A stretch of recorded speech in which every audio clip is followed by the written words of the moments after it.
Welcome दोस्तों। आज हम शुरू करने जा रहे हैं हुजूर साहब और अदृश्य साया सीरीज का एक नया अध्याय, परित्यक्त जमींदार हवेली। दोस्तों, पिछले भाग में आपने देखा था कि कई साल पहले लापता हुए नूरुद्दीन की पुरानी डायरी जमीन के नीचे से बरामद होती है। उस डायरी के पन्नों में एक रहस्यमयी हाथ से बनाया हुआ नक्शा छिपा था और उस नक्शे पर लाल स्याही से बना एक निशान सीधे गांव की एक परित्यक्त जमींदार हवेली की ओर इशारा कर रहा था। लेकिन उस वीरान हवेली के अंदर ऐसा कौन सा रहस्य छिपा है जिसका सीधा संबंध नूरुद्दीन के गायब होने से है? और क्या हुजूर साहब उस रहस्य तक पहुंच पाएंगे या उनका सामना किसी ऐसी अदृश्य ताकत से होगा जिसकी उन्होंने कभी कल्पना भी नहीं की थी? तो आइए बिना किसी देरी के शुरू करते हैं आज की यह रहस्य और रोमांच से भरपूर कहानी। रात गहराने से पहले ही मौलाना अब्दुल हाकिम ने फैसला कर लिया कि वे सुबह का इंतज़ार नहीं करेंगे, क्योंकि उन्हें एहसास हो चुका था कि जो रहस्यमयी आदमी उनका पीछा कर रहा था वह किसी भी समय सबूत मिटाने की कोशिश कर सकता है। मगरिब की नमाज के बाद उन्होंने गांव की मस्जिद में सभी लोगों को बुलाकर कहा, मैं आज रात ही जमींदार हवेली जाऊंगा, लेकिन याद रखना कोई भी सिर्फ जिज्ञासा के कारण मेरे पीछे मत आना। डर और अफवाहों के पीछे भागते भागते इंसान कई बार खुद अपने लिए मुसीबत खड़ी कर लेता है। फिर भी करीम, नासिर, सोहेल और जसीम ने विनती की, हुजूर हम आपको अकेले नहीं जाने देंगे। कुछ पल खामोश रहने के बाद उन्होंने कहा, ठीक है, लेकिन एक बात हमेशा याद रखना, अगर कोई अजीब आवाज़ सुनाई दे तो घबराकर भागना मत और अपनी आँखों से कुछ भी देखो, पहले उसकी सच्चाई परखना, फिर यकीन करना। रात के लगभग 10:30 बजे थे। आसमान काले बादलों से ढका हुआ था। बीच बीच में बिजली चमकती और दूर खड़े पेड़ कुछ सेकंड के लिए साफ दिखाई देने लगते। चारों नौजवान और हुजूर हाथों में टॉर्च लिए गांव के आखिरी छोर की ओर बढ़ने लगे। करीब आधे घंटे की पैदल यात्रा के बाद उनके सामने लोहे का एक विशाल टूटा हुआ फाटक दिखाई दिया। उस पर जंग लगे अक्षरों में आज भी लिखा था, चौधरी जमींदार हवेली। फाटक का एक हिस्सा जमीन की ओर झुक चुका था। अंदर जाने का रास्ता घनी झाड़ियों और जंगली घास से भर गया था। गांव वालों का कहना था कि पिछले 50 वर्षों से इस हवेली में कोई नहीं रहता। हुजूर ने चारों ओर नजर दौड़ाई और शांत स्वर में कहा, बिस्मिल्लाह। सबने एक साथ दुआ पढ़ी और हवेली के अंदर कदम रखा। अंदर प्रवेश करते ही एक अजीब सी ठंडी हवा उनके शरीर से टकराई। सोहेल ने धीमी आवाज में कहा, हुजूर ऐसा लग रहा है जैसे कोई हमें देख रहा हो। हुजूर ने जवाब दिया, डर के समय इंसान की संवेदनाएं बहुत तेज हो जाती हैं। पहले चारों तरफ अच्छी तरह देख लेते हैं। हवेली का मुख्य आंगन पूरी तरह उजड़ चुका था।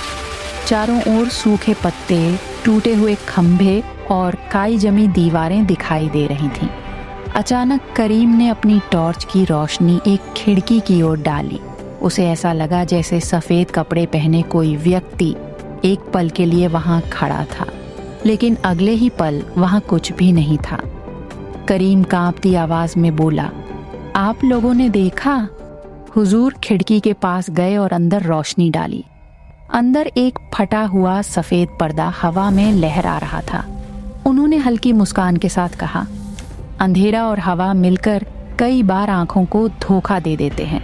सब लोग आगे बढ़ गए। हवेली के अंदर एक कमरे का दरवाजा आधा खुला हुआ था। जैसे ही हुजूर ने उसे धक्का दिया, वह तेज चरमराहट के साथ खुल गया। कमरे के अंदर धूल की मोटी परत जमी हुई थी। फर्श पर टूटे हुए फर्नीचर बिखरे पड़े थे, लेकिन कमरे के एक कोने में कुछ ऐसा था जिसने हुजूर को वहीं रोक दिया। धूल से ढकी जमीन पर एकदम नए जूतों के निशान बने हुए थे। वे घुटनों के बल बैठ गए और उन निशानों को ध्यान से देखने लगे। ये निशान आज के या ज्यादा से ज्यादा कल के हैं? नासिर हैरानी से बोला, मतलब यहाँ कोई आता है? हुजूर ने धीरे से सिर हिलाया, हाँ, और वह बहुत पहले नहीं, हो सकता है कुछ ही देर पहले यहाँ मौजूद था। उसी समय ऊपरी मंजिल से अचानक धड़ाम ऐसा लगा जैसे कोई भारी चीज जमीन पर गिरी हो। चारों नौजवान डरकर चौंक उठे। सुहेल घबराकर बोला, हुजूर, ऊपर कौन है? हुजूर ने टॉर्च मजबूती से पकड़ते हुए कहा, चलो। वे सब पुरानी लकड़ी की सीढ़ियां चढ़ने लगे। हर कदम पर सीढ़ियां जोर से चरमराने लगी। ऐसा महसूस हो रहा था मानो किसी भी पल वे टूटकर गिर जाएंगी। ऊपर पहुंचने पर उनके सामने एक लंबा गलियारा था। गलियारे के आखिर में एक दरवाजा खुला हुआ था। आवाज भी उसी दिशा से आई थी। वे धीरे धीरे आगे बढ़ने लगे। तभी हवा के साथ एक अजीब सी महक उनके पास पहुंची। पुरानी लोबान और धूप की गंध। हुजूर की भौहें सिकुड़ गईं। उन्होंने धीमे स्वर में कहा, यहाँ हाल ही में किसी ने आग जलाई है। कमरे के अंदर प्रवेश करते ही सबके कदम वहीं रुक गए। फर्श पर राख बिखरी हुई थी। कुछ जली हुई मोमबत्तियां पड़ी थीं और उनके पास वही काला कपड़ा रखा था जैसा कुएं के पास मिला था। लेकिन इस बार उस कपड़े के बगल में एक छोटा सा लकड़ी का डिब्बा भी रखा था। हुजूर ने डिब्बा खोला। उसके अंदर एक जंग लगी चाबी थी और एक कागज जिस पर सिर्फ 3 शब्द लिखे थे, नीचे का कमरा खोजो। सब एक दूसरे का चेहरा देखने लगे। जमींदार हवेली का नीचे वाला कमरा? क्या इस हवेली में कोई गुप्त तहखाना या छिपा हुआ कमरा है? उसी पल गलियारे के दूसरे छोर से धीरे धीरे कदमों की आवाज गूंजने लगी, जैसे कोई बेहद धीरे धीरे उनकी ओर बढ़ रहा हो। करीम ने तुरंत अपनी टॉर्च उस दिशा में घुमा दी। गलियारा बिल्कुल खाली था, लेकिन कदमों की आवाज बंद नहीं हुई, बल्कि हर पल और भी नजदीक आती चली गई। हुजूर ने शांत लेकिन दृढ़ आवाज में कहा, सब लोग मेरे पीछे खड़े हो जाओ। और वह अदृश्य पदचाप आकर ठीक उनके सामने रुक गई। चारों तरफ टॉर्च की रोशनी घूम रही थी, लेकिन वहां कोई दिखाई नहीं दे रहा था। करीम का गला सूख गया। वह फुसफुसाते हुए बोला, हुजूर, यहाँ तो कोई नहीं है, फिर ये आवाज कहाँ से आ रही है? मौलाना अब्दुल हाकिम ने शांत भाव से चारों ओर नजर दौड़ाई। फिर उन्होंने गलियारे के लकड़ी के फर्श पर टॉर्च की रोशनी डाली। कुछ सेकंड तक चुप रहने के बाद उन्होंने कहा, डरो मत। इस हवेली की बहुत सी लकड़ियां सड़ चुकी हैं।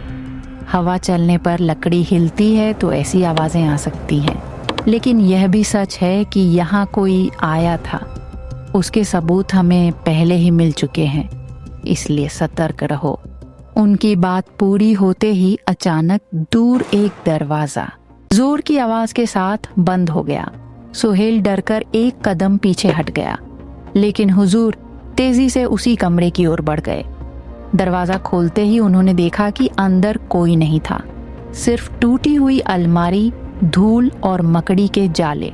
लेकिन फर्श पर जमी धूल में जूतों के ताजा निशान साफ दिखाई दे रहे थे। वे निशान कमरे के एक कोने तक जाकर अचानक खत्म हो गए थे। नासिर हैरानी से बोला, अगर कोई इंसान यहाँ खड़ा था तो फिर गया कहाँ? हुजूर ने दीवार पर टॉर्च की रोशनी डाली। अचानक उनकी नज़र दीवार के एक ऐसे हिस्से पर पड़ी जो बाकी हिस्सों से थोड़ा अलग दिखाई दे रहा था। उन्होंने हाथ से उसे दबाया। एक भारी आवाज के साथ दीवार थोड़ा सा खिसक गई। सबकी आंखें हैरानी से फैल गईं। दीवार के पीछे एक संकरा गुप्त रास्ता था। करीम अविश्वास से बोला, ये तो बिल्कुल फिल्मों जैसा है। हुजूर हल्के से मुस्कुराए और बोले, बहुत सी पुरानी जमींदार हवेलियों में ऐसे गुप्त रास्ते बनाए जाते थे। मुसीबत के समय बाहर निकलने के लिए इनका इस्तेमाल किया जाता था। वे एक एक करके उस रास्ते के अंदर दाखिल हो गए। रास्ता बेहद अंधेरा था। हवा में नमी और सीलन की गंध फैली हुई थी। दीवारों से पानी की बूंदें टपक रही थीं। चलते चलते अचानक जसीम ने टॉर्च की रोशनी नीचे डाली। जमीन पर एक आधुनिक मिनरल वाटर की बोतल पड़ी थी। वह बिल्कुल नई लग रही थी। हुजूर ने उसे उठाकर ध्यान से देखा, इसका मतलब बिल्कुल साफ है। यहाँ हाल ही में कोई आया था। थोड़ा और आगे बढ़ने पर वे एक लोहे के दरवाजे के सामने पहुंचे। दरवाजे पर बड़ा सा ताला लगा था। हुजूर ने जेब से वहीं जंग लगी पुरानी चाबी निकाली, सावधानी से उसे ताले में डाला। पहली बार कुछ नहीं हुआ, दूसरी बार थोड़ा जोर लगाते ही ताला खुल गया। उन्होंने धीरे धीरे दरवाजा खोला। अंदर एक भूमिगत कमरा था। कमरे के बीचों बीच एक पुरानी लकड़ी की मेज रखी थी। मेज पर कुछ मोमबत्तियां, पुराने कागज और एक लालटेन रखी हुई थी। लेकिन सबसे हैरान करने वाली बात यह थी, मोमबत्तियों में से एक अभी भी गर्म थी। हुजूर ने अपना हाथ उसके पास ले जाकर महसूस किया, फिर धीरे से बोले, जो भी यहाँ था वह ज्यादा से ज्यादा कुछ मिनट पहले ही यहाँ से निकला है। उसी समय दूर अंधेरे में किसी की परछाई हिलती हुई दिखाई दी। करीम ने तुरंत टॉर्च की रोशनी उस तरफ डाली, लेकिन वह परछाई तेजी से आगे बढ़ गई। पकड़ो उसे! चारों नौजवान एक साथ उसकी ओर दौड़ पड़े। गुप्त रास्ते में दौड़ते हुए उन्होंने देखा कि काले कपड़े पहने एक आदमी भाग रहा था। उसने अपने चेहरे को कपड़े से ढक रखा था। भागते भागते उसने एक बार पीछे मुड़कर देखा। टॉर्च की रोशनी में उसकी आंखें अजीब तरह से चमक उठी। अगले ही पल वह एक और संकरे रास्ते में मुड़कर गायब हो गया। जब वे वहां पहुंचे तब तक वहां कोई नहीं था। सिर्फ कपड़े की एक छोटी सी थैली जमीन पर पड़ी थी। हुजूर ने थैली खोली। उसके अंदर कुछ पुरानी चांदी की मुद्राएं थीं और एक कागज। उस पर लिखा था, अगर सच जानना चाहते हो तो कब्रिस्तान की उत्तर दिशा वाली कब्र को मत खोदना। सब एक दूसरे का चेहरा देखने लगे। करीम बोला, मत खोदना, ऐसा क्यों लिखा है? हुजूर कुछ देर गहरी सोच में डूबे रहे, फिर बोले, कई बार इंसान जिस चीज को छिपाना चाहता है, लोगों की नजर सबसे पहले उसी पर जाती है। ये संदेश एक चेतावनी भी हो सकता है और एक चाल भी। उसी समय दूर गांव की मस्जिद से फज्र की अजान की आवाज गूंज उठी। रात अब समाप्त होने वाली थी। हुजूर ने गहरी सांस लेते हुए कहा, आज के लिए बस इतना ही। दिन की रोशनी में हम फिर लौटेंगे, लेकिन याद रखना, इस रहस्य के पीछे सिर्फ जिन्न या भूत नहीं है, इसमें इंसानों का हाथ भी शामिल है। जब वे जमींदार हवेली से बाहर निकले तब किसी ने भी इस बात पर ध्यान नहीं दिया कि दूसरी मंजिल की टूटी हुई खिड़की के पीछे से एक अजनबी आदमी चुपचाप उन्हें जाते हुए देख रहा था। धीरे धीरे उसके चेहरे पर एक रहस्यमयी मुस्कान उभर आई। फज्र की नमाज अदा करने के बाद हुजूर कुछ देर तक खामोशी से बैठे रहे। उनके सामने मेज पर नूरुद्दीन की डायरी, वह पुराना नक्शा, जंग लगी चाबी और वह रहस्यमयी कागज रखा हुआ था। वे उन सभी चीजों को साथ रखकर ध्यान से मिलाकर देखने लगे। अचानक उनकी नज़र डायरी के कोने में बने छोटे से निशान पर ठहर गई। वह निशान आधे चांद जैसा था, जिसके नीचे 3 बिंदु बने हुए थे। हुजूर ने तुरंत वह कागज निकाला जो नकाबपोश आदमी छोड़ गया था। हैरानी की बात, दोनों कागजों पर बिल्कुल वही निशान बना हुआ था। उन्होंने धीमे स्वर में कहा, ये दोनों एक ही आदमी की लिखावट नहीं है, लेकिन यह एक ही गिरोह का निशान हो सकता है। उसी समय करीम दौड़ता हुआ मस्जिद में आया। हुजूर, बहुत बड़ी मुसीबत हो गई। क्या हुआ? कल रात हमारे जमींदार हवेली से लौटने के बाद कोई फिर वहां गया था। तुम्हें कैसे पता चला? गांव का एक चरवाहा सुबह गाय चराने गया था। उसने हवेली के टूटे हुए फाटक के पास मोटरसाइकिल के ताज़ा टायरों के निशान देखे हैं। हुजूर ने एक पल भी देर नहीं की। वे चारों नौजवानों को साथ लेकर फिर से जमींदार हवेली की ओर रवाना हो गए। दिन के उजाले में हवेली पहले जितनी डरावनी नहीं लग रही थी, लेकिन उसका रहस्य अब और भी गहरा हो चुका था। फाटक के सामने सचमुच मोटरसाइकिल के टायरों के ताज़ा निशान मौजूद थे और पास ही आधी भरी हुई पानी की एक बोतल पड़ी थी। हुजूर ने उसे उठाकर देखा। वह पिछली रात की नहीं थी, बल्कि बिल्कुल हाल ही की थी। उन्होंने कहा, जिस दिन से हम यहाँ आए हैं उसी दिन से कोई हम पर नजर रख रहा है। वे फिर उसी गुप्त रास्ते से भूमिगत कमरे में पहुंचे, लेकिन इस बार वहां का दृश्य बिल्कुल बदल चुका था। पिछली रात मेज पर रखे ज्यादातर कागज गायब थे। अलमारी का दरवाजा खुला हुआ था। फर्श पर जले हुए कागजों की राख बिखरी हुई थी।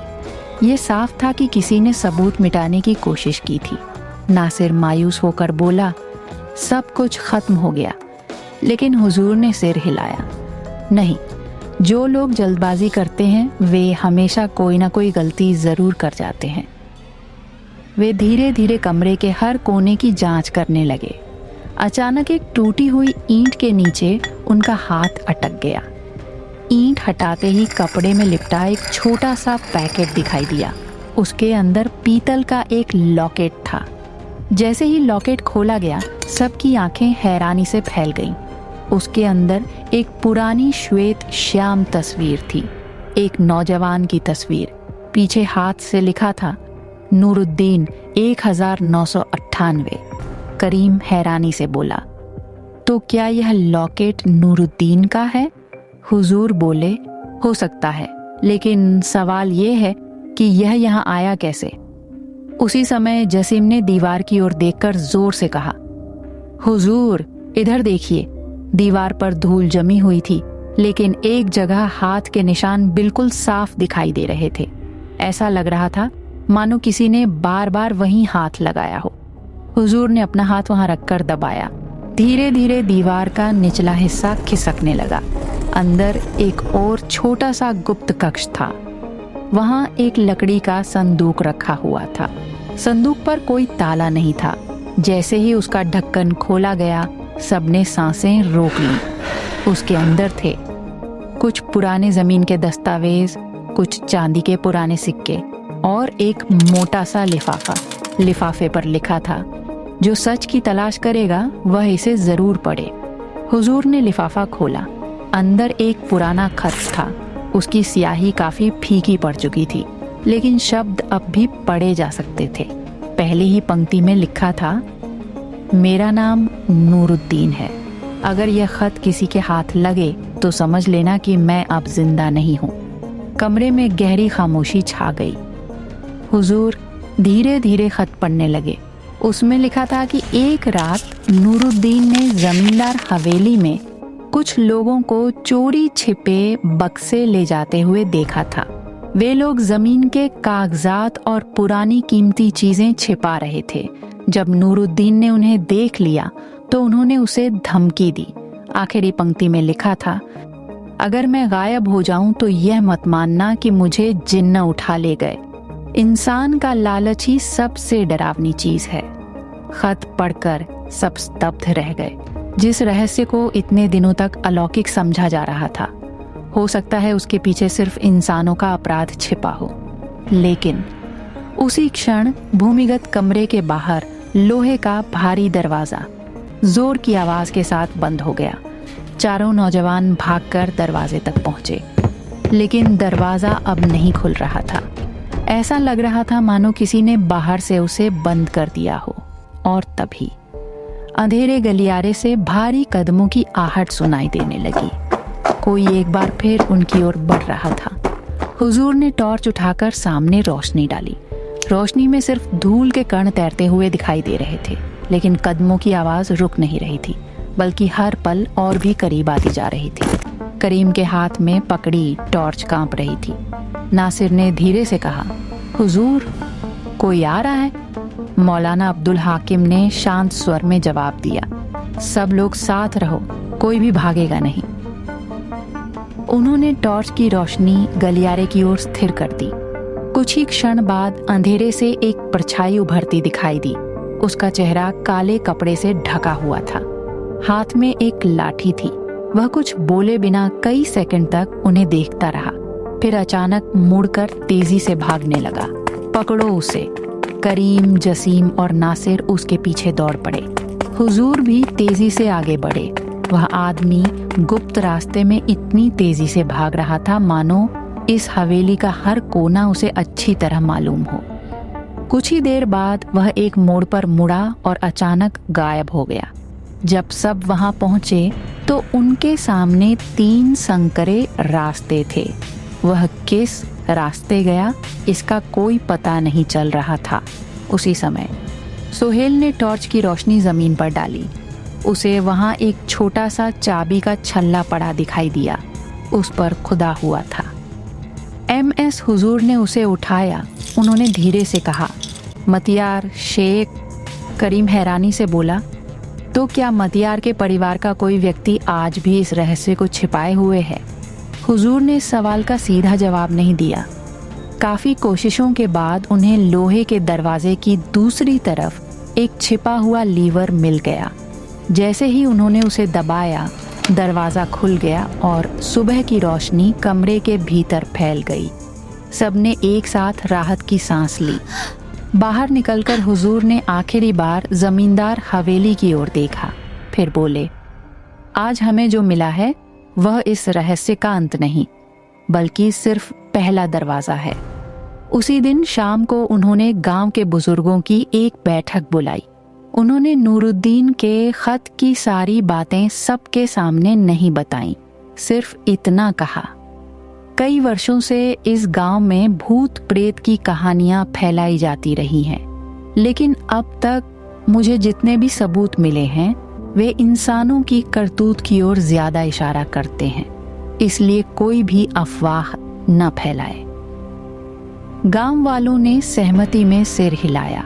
कई लोगों के चेहरों पर राहत थी तो कई लोगों की आंखों में एक नया डर, क्योंकि अगर यह सब इंसानों का किया हुआ है तो वह इंसान अब भी इसी गांव में हो सकता है। शाम ढलने से कुछ पहले एक बुजुर्ग औरत लाठी के सहारे मस्जिद पहुंची। उसने कहा, हुजूर, मैं इतने दिनों तक डर के कारण कुछ नहीं कह पाई। क्या बात है?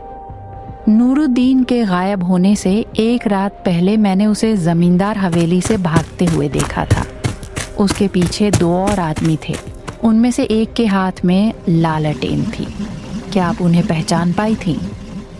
बुजुर्ग औरत कुछ पल चुप रही, फिर बोली, अंधेरा था, लेकिन उनमें से एक लंगड़ा कर चलता था। ये सुनते ही हुजूर के चेहरे पर गहरी चिंता उभर आई, क्योंकि पिछली रात भागने वाला नकाबपोश आदमी भी हल्का सा लंगड़ा कर दौड़ रहा था। रात गहराने पर हुजूर अकेले बैठकर नूरुद्दीन का खत फिर से पढ़ने लगे। अचानक उनकी नज़र खत के सबसे नीचे बहुत छोटे अक्षरों में लिखी एक पंक्ति पर पड़ी, जो पहले दिखाई नहीं दी थी। उन्होंने लालटेन की रोशनी और पास लाई। वहां लिखा था, अगर मैं वापस न लौटूं तो कब्रिस्तान की उत्तर दिशा वाली पुरानी कब्र के पास वाले नीम के पेड़ को देखना। सच जमीन के नीचे नहीं, पेड़ के भीतर छिपा है। हुजूर ने धीरे धीरे अपनी आंखें बंद कर लीं। अब उन्हें समझ में आ गया कि पहले वाले कागज पर लिखा, कब्र मत खोदना, असल में उन्हें गलत रास्ते पर ले जाने के लिए लिखा गया था। असली सुराग कब्र नहीं, बल्कि नीम का पेड़ था। उन्होंने धीमे स्वर में कहा, अब हमारी अगली मंजिल तय हो चुकी है। उसी समय मस्जिद के बाहर किसी के तेज कदमों की आवाज सुनाई दी। करीम दौड़कर बाहर गया, लेकिन वहां कोई नहीं था। सिर्फ दरवाजे के सामने कपड़े में लिपटा एक छोटा सा पैकेट पड़ा था। जैसे ही पैकेट खोला गया, उसमें से एक पुरानी पीतल की चाबी निकली और उसके साथ एक कागज। उस पर सिर्फ एक ही पंक्ति लिखी थी, नीम के पेड़ के पास मत जाना, वरना इस बार कोई भी लौटकर नहीं आएगा। हुजूर ने वह कागज मोड़कर अपनी जेब में रख लिया। फिर आसमान की ओर देखते हुए शांत स्वर में बोले, जो लोग सच से डरते हैं वही इस तरह की धमकियां देते हैं, लेकिन वे जानते थे आगे का रास्ता पहले से कहीं ज्यादा खतरनाक होने वाला था, और शायद उसी रास्ते के अंत में नूरुद्दीन के गायब होने का असली सच छिपा हुआ था। भाग 3 समाप्त।